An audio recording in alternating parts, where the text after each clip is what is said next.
Tier 1, Chapter 32. You're going to want to listen to this one. Chapter 32.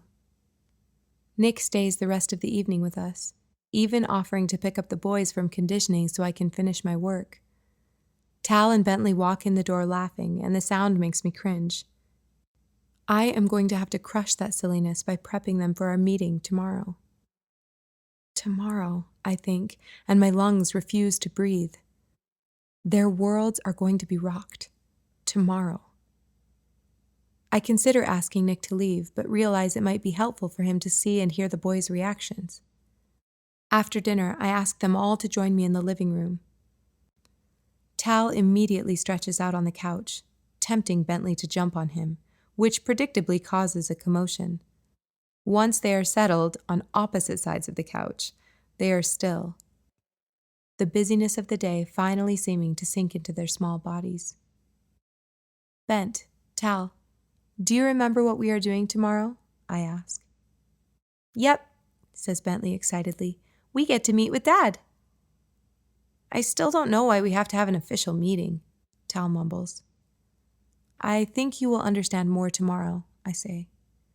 I am sure Dad is so excited to see you two. I pause.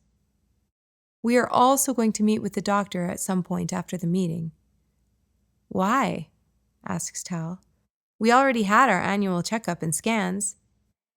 I know, but there is a new therapy that we have been selected to try. I think it will be great. Really similar to what you experienced at the center, Tal.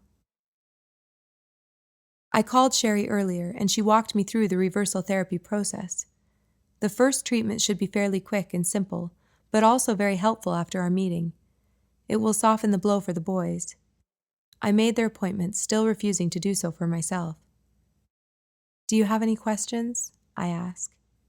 No, Bentley says, flipping himself upside down. I'm just really tired, Mom, Tal says. Can we go to bed? Absolutely.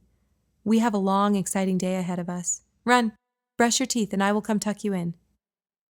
Can Nick tuck us in? Bentley asks.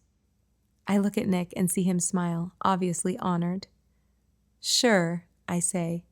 Bentley races to the washroom and Tal follows. I reach over and squeeze Nick's hand. Thanks for being here. I wouldn't want to be anywhere else.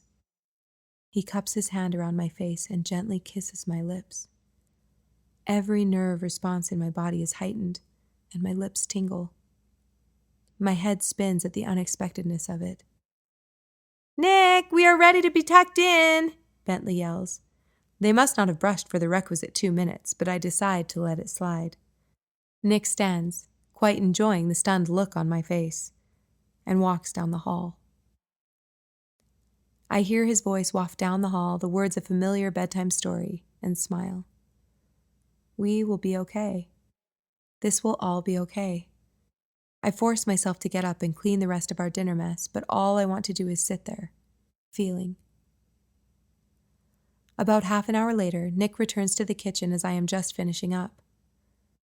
The boys are fast asleep, he says, quite proud of himself. I grin, giving him a thumbs up. He leans on the counter. I don't want to go home, Kate, he says softly. I rinse out the cloth and hang it up to dry. Then don't, I say, turning to meet his eyes. He moves with purpose around the counter and pulls me close. I am guilty and desperate and ecstatic all at once, but I turn those thoughts off and just enjoy being held, being touched. My body lights up as his hands move across my neck and through my hair.